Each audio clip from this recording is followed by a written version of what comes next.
Thank you. Thank you everyone for coming as well. It's nice to see such great attendance for the commercial bar. I really wanted to be a barrister basically for two reasons, and they are sort of the same reasons that I think most people want to be barristers. The first is that I was interested in the intellectual challenge. I did some work experience at solicitors firms, and quite often I found the really difficult problems. Once it got, really difficult, then they would instruct a barrister to give you the final answer of what the law says. And I wanted to do that part rather than the part before that. And then the second reason was that I quite enjoyed sort of taking the lead, the tactical lead in teams and things like that. And I think, I was just interested in taking that role rather than being, number 5 in the team and not being able to make any decisions yourself. So I think that's really why I chose the bar. In terms of why the commercial bar, I think because of, to be honest, quite often the amount of money involved in some of these cases, they give you the time, as in you are given the time by clients to really look hard at these problems and find the answer after weeks and weeks of research or whatever it is. And so you get really complex, difficult problems. And unfortunately, it's because of the amount of money involved in these cases sometimes, but you are fighting against people that are really clever and you're trying to find difficult answers to difficult questions. And I think that's what attracted me about the commercial bar. I echo pretty much everything that Ben has just said. For the reasons why I wanted to be a barrister, I graduated with a law degree, not really knowing exactly what it was I wanted to do, although actually I was really interested in public law. But I did a lot of work in different law firms, and I eventually qualified as a solicitor before I moved over. And what I had found, similarly to Ben, is that the bits that I really enjoyed were when I got to do bits of advocacy, which wasn't very often, but I did get to do it, doing the legal research and really getting to grips with the detail of a legal problem and thinking about the law, and doing strategic advice and drafting legal documents. And you get to do some of those things as a solicitor, but as Ben said, very often when they get really difficult and intricate and at their most interesting, I then had to hand that over to somebody else. And I got very cross about that. And I thought, well, why don't I go and do that job instead? So I applied for Pupillage, and my chambers was very kind enough to take me on. Why commercial law?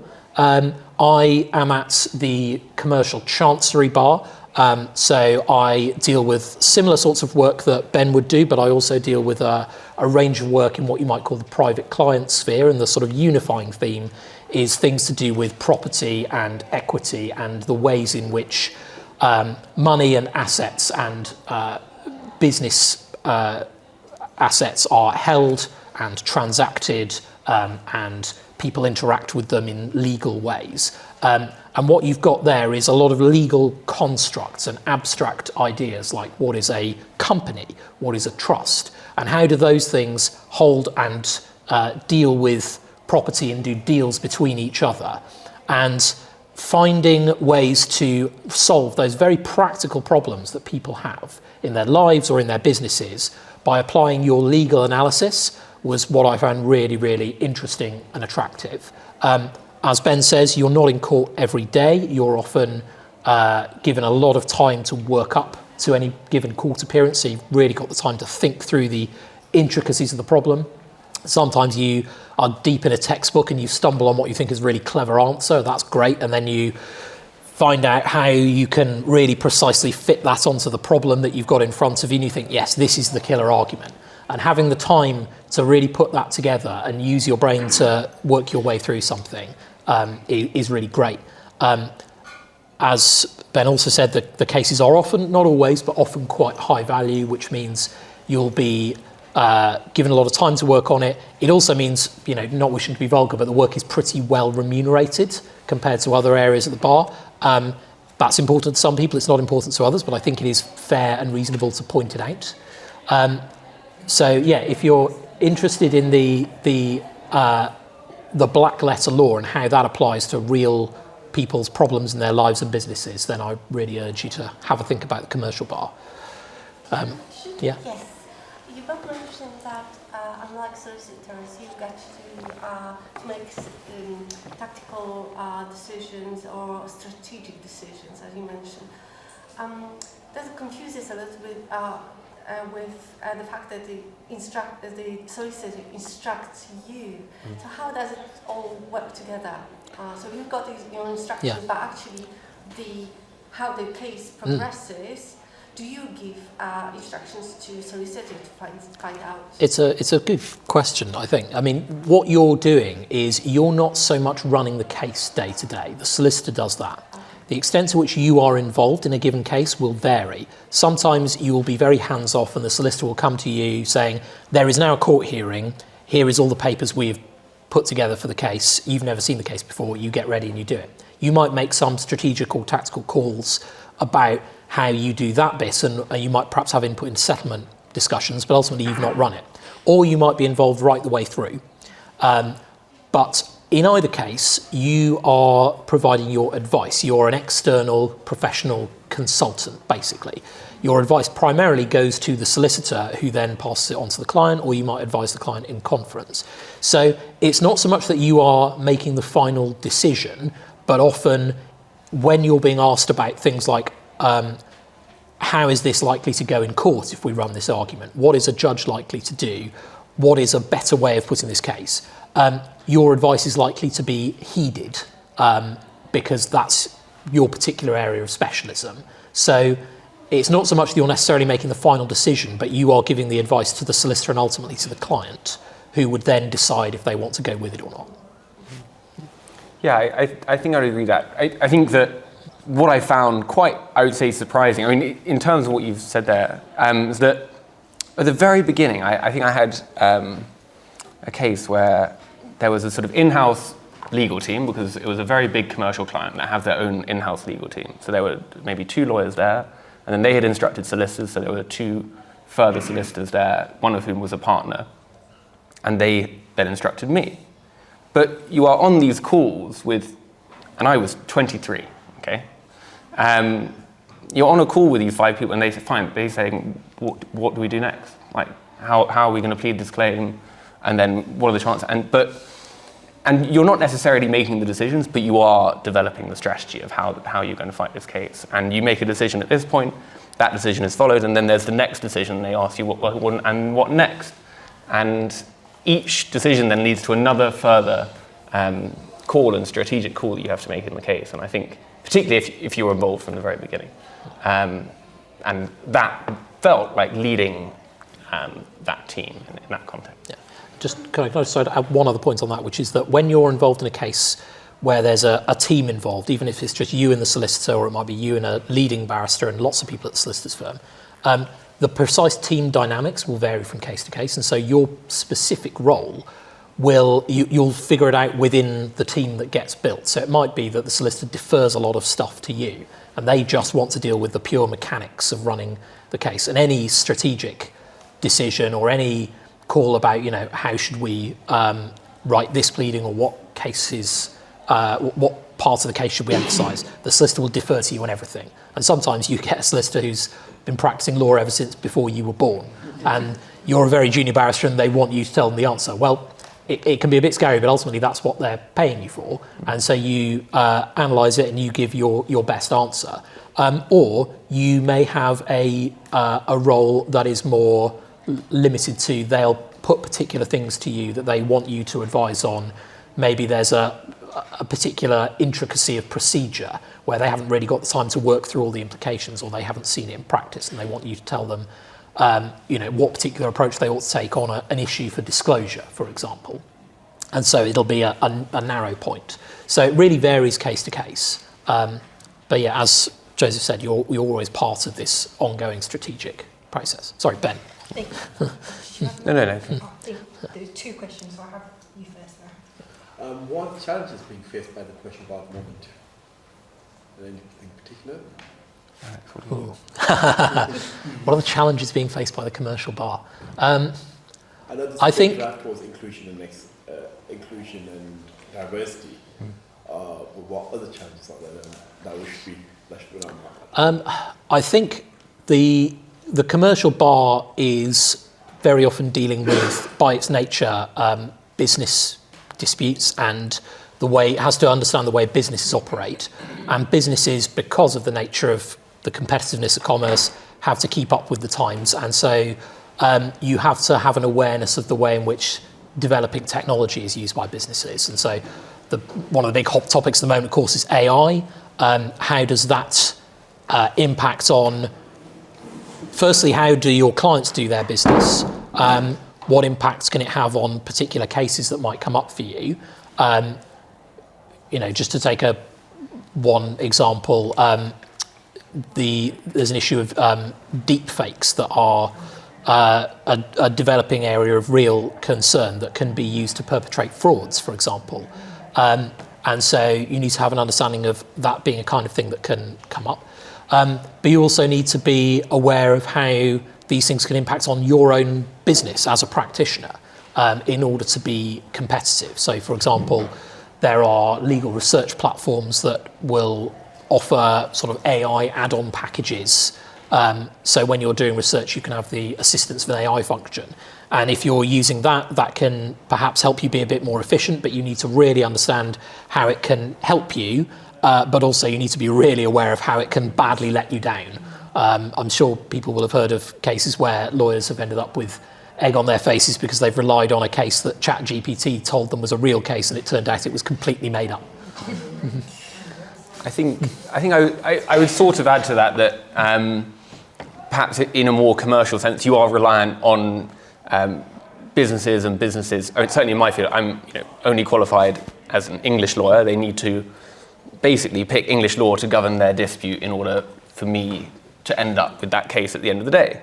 And we're in a world where the United Kingdom is one country, and it's not the US where everything centres around this country. So, I mean, that is the theoretical challenge. The brilliant thing about English law is that because it's the most sophisticated, in my view anyway, body of law that there is, and because it's quite often a neutral law to choose, let's say, between a party based in the US and a party based in the Far East, parties do choose English law. So I think that's a challenge, but I think that it's one that, so far at least, the profession has met and done very well out of being this neutral, brilliant system of law. Yeah, I just want to come back to the team concept that occurs. I guess ultimately you're a hired gun, so to an extent you do what you're asked to do. And picking up a bit from what you were saying, Alex, a little bit of it sounds to me like it depends on the bench strength of the other members of the team, coupled with what role they want to prescribe to you.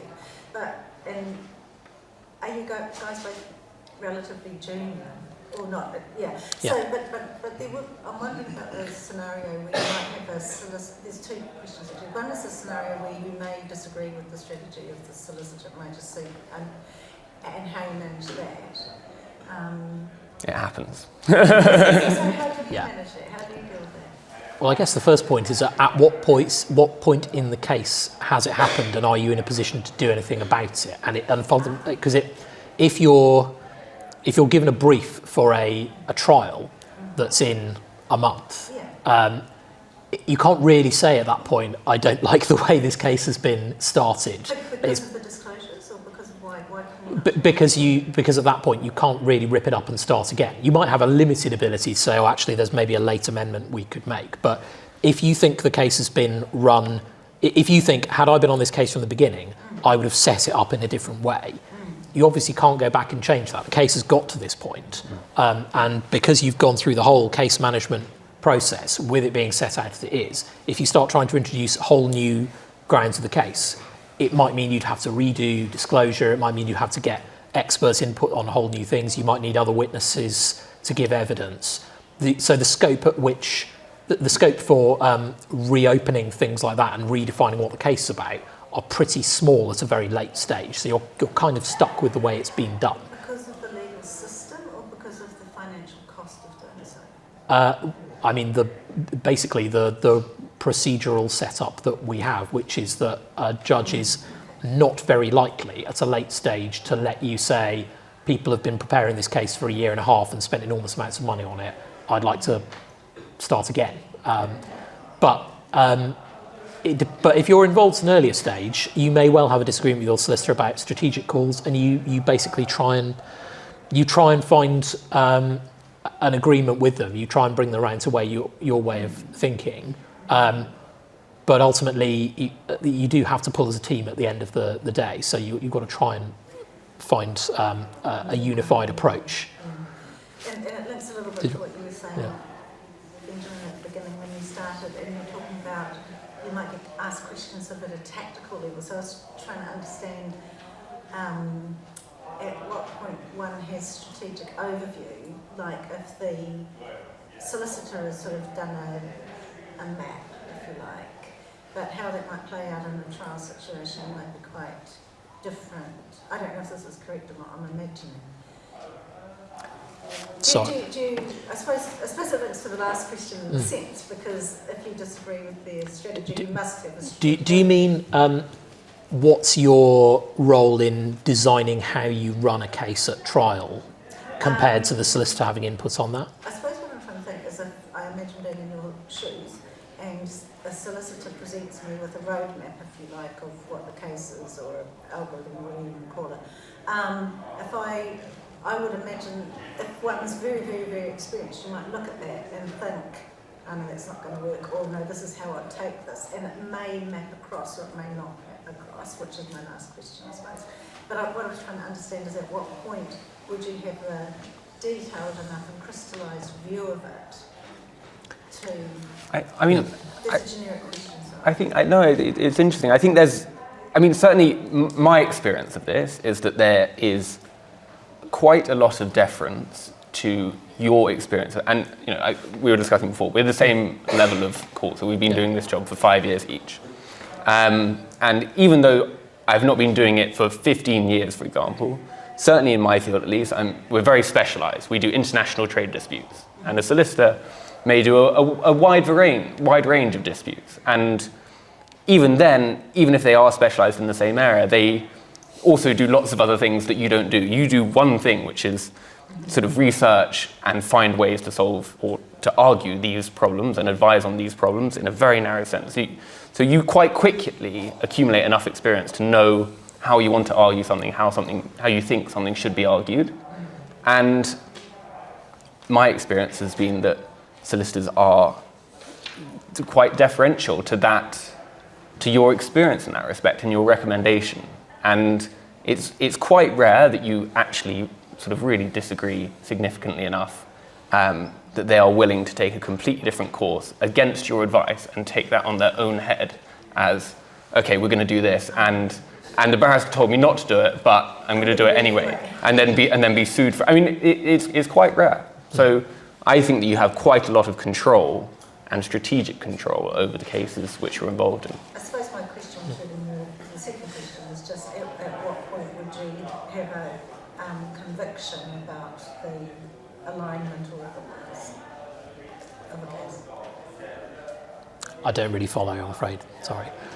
I don't really follow the question, I'm afraid. Sorry. Don't worry, that's fine. We can have a chat afterwards if you want. Yeah. For about 9 minutes left. Give them an opportunity to ask. Yeah, just to your point about just all that's been addressed. Given the level of responsibility that you have as a commercial barrister in essentially taking the tactical strategic lead, how did you sort of grow into that role in the early years of your practice? Was it a shock to realize that, oh wow, actually these solicitors are looking to me, many of whom, as you mentioned, might have more experience than yourself? How did you gain confidence in your own decision making? What was that like for you in your early years? It's a really good question. I think probably you do start off unsure and you second guess yourself and you worry that, why is this person who's way more senior than me asking me this stuff? And I think if you have to trust that your skill set and what you've trained for is to an extent different from theirs, as Ben was saying. You have to look at the problem on its own merits, and it may well be a tricky one, but if you work your way through, you normally will see that there's what seems to you a fairly logical way to approach the problem. Having colleagues in chambers who are supportive is really helpful, because they're not there to do your work for you. You're an independent professional. You have to make your own judgment calls. But you can always go and find somebody and say, look, I've got this problem. I think the answer is this because X, Y, Z. Does that make sense? And very often they'll go, yeah, that makes total sense to me. It sounds very sensible. Occasionally they might say, oh, have you thought about this? But just having that sounding board of other people, because it's a bit of a cross-check, but also it's just for that reassurance that you do actually know what you're doing. But mainly it's just working through the problem and applying your skills to it. You usually will be able to come to a sensible answer.